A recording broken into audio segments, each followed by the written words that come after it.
Actually, for both, really softball and baseball, very similar here, right? The geography maybe a little challenging. The weather, we have to spend the first month on the road, and we have to get out of the cold weather, all those kind of things.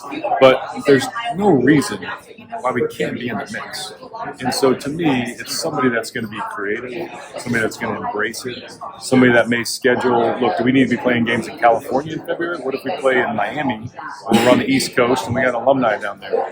So, bringing all those sort of creative attributes to the table. And then I really believe, based on my research, that you can win with players in this region.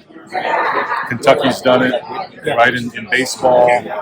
Team up north has been in College World Series in both sports, right? So if you have the right approach and it comes down to leadership, then it can happen. And then you throw in the Ohio ties, you embrace tradition here, you embrace the place.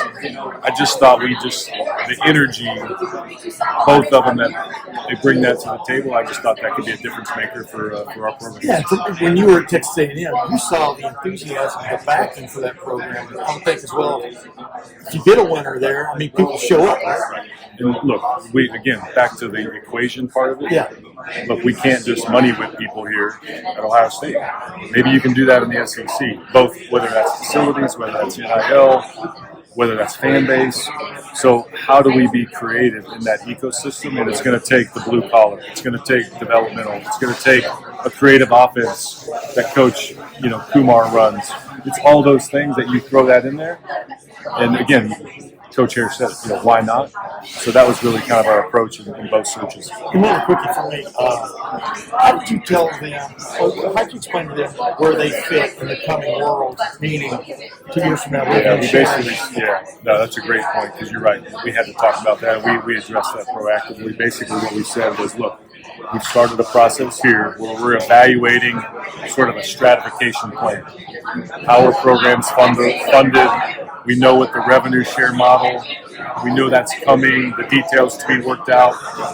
But we will fund our programs where we can at least be competitive. What that looks like, we don't know yet. How many scholarships are going to be allocated to baseball and softball, and what the roster limits are, we don't have all those answers. Yeah. But it's Ohio State. We'll be on the right side of the equation. It may look differently, whatever that means. But if you believe in the place and in the infrastructure, those things will be worked out, or whatever that is. And they believed in it, they saw it, and they trust us, and we got to just make sure we communicate. How tough is it to strike that balance between, we've got this behemoth football program and we want to give them as many resources as possible, while also balancing the fact that you also have 35 other sports here? Well, look, let's face it. Everybody knows football drives the economic engine. Everybody realizes that. Whether you're a softball coach, a golf coach, a baseball coach. So I think what it takes here is you have to have those coaches that embrace football. Look what Ty Tucker does. He embraces the football culture. Guess what? He has support. He's a winner. He knows how to coach at a high level. So both coaches in this situation get that. And so then it comes down to, look, we want all of our athletes, no matter the sport, to feel like they have the same experience. Nutrition, athletic training, strength and conditioning. Look, we may not have the biggest facility in baseball, but let's make sure it's nice. Same thing in softball. So people know what the equation is around football. They know what that means. But how do we make sure that we provide an experience where we can still compete? And that's what we have to keep doing. And that's what we have to model out as this all kind of comes together. I know there was a federal court ruling yesterday that Title IX is going to apply to revenue sharing. How do you kind of see that playing out? To be determined. There's a lot to unpack there with, honestly, just the statement that was made, from the Office of the Department of Education. There's a lot to unpack. Title IX is a federal law. We will follow that. How that's interpreted as it relates to revenue sharing is to be determined. So there's a lot of things that we're putting on the table right now. There's a lot of analysis. The best thing that we can do right now, hey, let's put everything in the bucket. Let's analyze where we are with all these things. What are the logistics? What's the workload look like moving forward? What are the answers that we don't have yet? And there's probably a lot more than we do have. Title IX allocation and revenue share is one of them. And so we'll get a lot of opinions, we'll get a lot of legal advice, and then whatever it is, we'll make the right decision based on what we think is the right approach based on the law. That was at least a sign on this new road that it will be a part of the equation. Look, right? we have all said we have to follow Title IX. Yeah. It's a federal law. Again, there's different interpretations on how you comply. There's a 3-pronged test, right? So the details and the nuances around the revenue share piece, there's going to be a lot of analysis that still has to come together. But we knew following Title IX was there no matter what. Yeah. So that part wasn't surprising. It's a very complicated situation, but timeline, kind of a screwy word, but when do you think the first iteration of the permanent model of what they hope it'll look like? Is it 2 years in their office, 3 years? Could it be for the next school year? It's really fascinating. If you take really going back to probably the addition of cost of attendance in college athletics, which was 2015. If you take that to now, think of all the things that we're packing in like a 10-year period. And college athletics evolved for 120 years before that. We're packing a lot of change in a very short amount of time. And so we don't have clarity yet on how much is going to be allocated per sport. We don't have clarity on, is it a financial aid agreement? Is it a separate agreement on this kind of money? We don't have clarity on NIL. But we're recruiting the NIL environment and what that new environment could look like. But we're recruiting kids. And we have commitments for kids in the class of 25. We have commitments in the class of 26 for a lot of our sports. And right now, all we can tell them is, look, your scholarship parameters, your financial aid parameters may be this today, but they will look different in some manner whenever we might sign those papers or whenever you step foot on campus. And those final decisions, we believe, based on timelines, is we may have some clarity in early 2025 on how this all gets distributed, the logistics, and then you're rolling into the summer of 25 and you can start distributing that in the fall of 25. So to your point, there's a lot to pack in a short amount of time, and we got a lot of work to do between now and the fall, the spring, and summer of 25. Ross, I think Look at this, Josh. Are we talking about softball or baseball? Both of them. You're not talking about the AD job. You're talking about let's talk about these sports. Right? Yeah, absolutely. Yeah. How did you approach the NIL and revenue elements of and the resources, I guess, allocated to these programs? Like, how was that involved in the pitch? How did you With both these coaches here? Yeah. Look, what we kind of talked about it earlier, but there's a lot of things we don't have an answer to. We were very honest with both coaches. Look, we don't know how many scholarships will be in the roster in baseball moving forward. We don't know what the roster limit will be in baseball. Same thing with softball.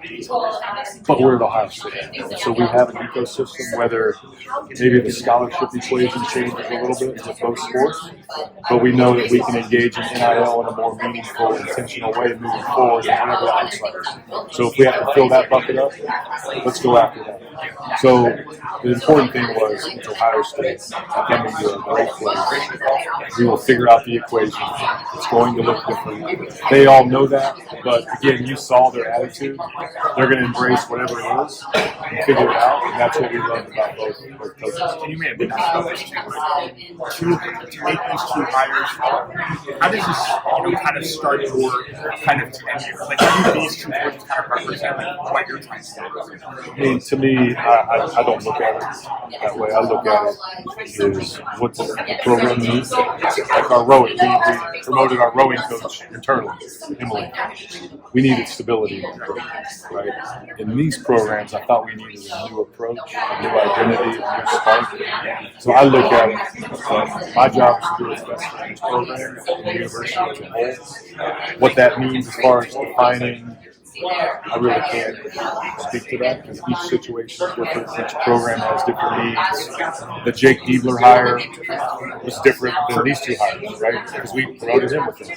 But as far as personality-wise, maybe they're similar, right? In terms of how they think and creativity. energy and recruiting.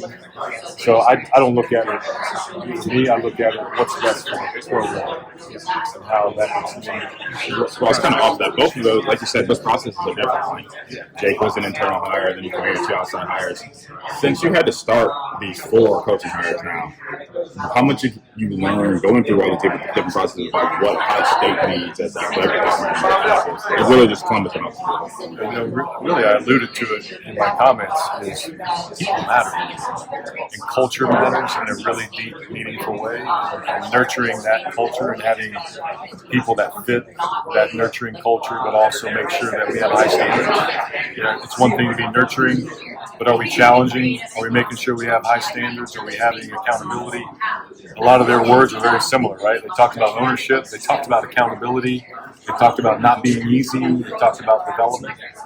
So to me, I've learned those things. I think people gravitate towards that, especially maybe in our not as high profile sports.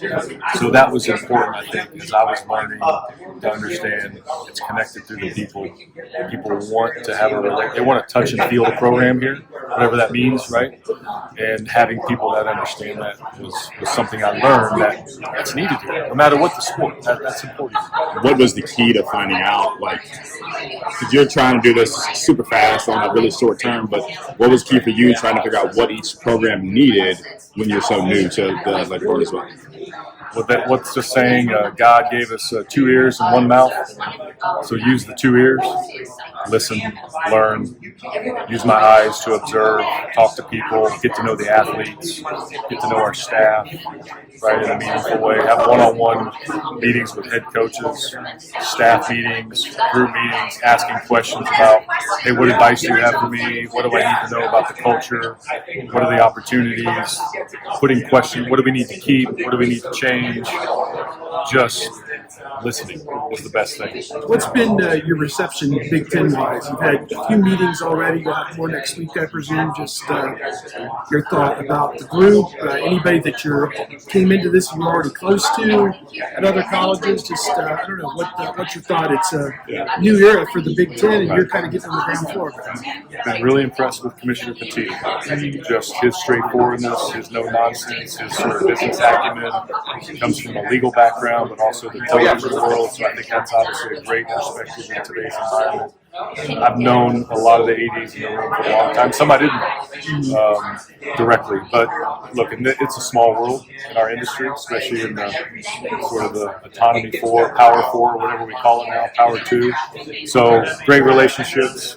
I believe that I can add some perspective coming from another conference that I was there for 12 years. I think that helps the room understand national perspectives. And then I hear what's important to the Big Ten. Faculty rep voice of the Big Ten is very important. So John Davidson is our faculty rep. He does a great job. He's super plugged in. So that's a little bit of a different shift. And so understanding that dynamic. But the AD room itself, great colleagues. We all see it the same way. We all want to push and continue to grow and be a leader in this conversation. And we're in position to do it. Obviously, we're in the SEC for a long time. What can a good baseball or softball program do for an athletic department? I know it's geographic. What can that do in Ohio State to get back to where it was? There's a picture here of the baseball offices. I think it's 2009. They hosted a regional. We hosted a regional here, and it's packed. The main grandstands are packed, and they brought in bleachers on the third and first base side. Can we do that on a consistent basis? Can we get 2,500 people, 3,000 people on a consistent basis to have something to do in the spring? Look, we know February is tough. Early March is tough from a weather standpoint. But can you go from the middle of March to the end of May and make it a really fun environment? I think we can. So we want to do some things from an experience standpoint in both sports. But softball, really fascinating. We had so many softballs. So people were coming to those games. And then you look over at baseball, not so much. So I think it honestly comes down to, do they identify with the program in some way, whether that's the coach, the players, the recruiting way, maybe more locally, whatever that looks like. But I think identity helps. But I also think that people are wanting something to do outside. So how do we get them from our indoor sports? We're outside, March, April, May, and then we go to postseason. Hopefully we can host. But I just look at that picture and I say, that wasn't that long ago. It's happened before. We've won Big Ten championships in recent history. So with the right approach, I just think we can be in the mix. To be noisy in postseason, be noisy in the Big Ten, where people say, "Dang, I don't want to play those folks at Ohio State." In both sports, I think it can be very similar. And you mentioned the local recruiting. You mentioned the Ohio ties in your press conference. Same thing with the Jake Diebler hire internally, but Ohio ties. How much have you embraced that with this new job of embracing Ohio and some of your hires? First thing is, can they do the job? That's the first thing. Can they do the job at a high level? Do they have the connections at a high level? Do they understand the formula? Do they have a game plan? The Ohio piece is an added bonus in my mind. It's a difference maker maybe in some equations, but the first thing is they got to be able to work. They have to have the race ball, the ability to do it. The Ohio ties, I think, it's like me. I'm not from here, but my family's from here. We have those ties. I think it just relates and connects at a deeper level as an added bonus. But the wherewithal to do the job, they have to be able to do it. You're about 6 weeks from the first home football game of the Is season. it 5 Saturdays? Yeah, you have eight of them this year. And Gino always talked about the nervousness of having 110,000 people on campus, staging that event, and everything else. Just what's your thought, a month or so out of Yeah. We're getting ready to the go. season and how good Yeah. it needs to go and everything else on and off the Well, field? is there expectations? I don't know. Might be a couple. I've heard about those. Yeah. People care. Yeah. You don't have to convince people to care around here, that's for sure. But that's awesome. We want that expectation. I'm really looking forward to seeing it all in action. I've been to a game. I came to a game in 1998 when I was at the University of Missouri. Okay. The stadium was different, right? Things have all evolved and changed. So I haven't seen it in action. But we're getting ready to go into red coat supervisor training this weekend. So plugging into that. The amount of law enforcement agencies that come and support game day, it's a massive operation. And so we can't do it alone, if you will. So we need a lot of help from our community. So I want to see that all really come together. There's nothing better than a football weekend. It all starts ramping up on really Thursday, Friday, Saturday's game day. You get to the stadium early. It's nice and quiet. Tailgating's all happening. We know what we signed up for. I've been saying that. We know the expectations. But it's all about what do we do with the building and then worry about the scoreboard. And that's what's exciting is you see all the building blocks. And then that piece will really take care of itself. If you're doing all this right, the scoreboard will take care of itself. So I know those guys, I have a view from my office here in the Fossen Center where I can see the football practice fields. And they're out there every morning doing their runs, doing their workouts. The coaches can be out there now. They can watch film. So all those pieces, it's exciting. What are we, 2 weeks away from checking in? Yeah, 2 weeks from tomorrow. So just can't wait to see it all in action.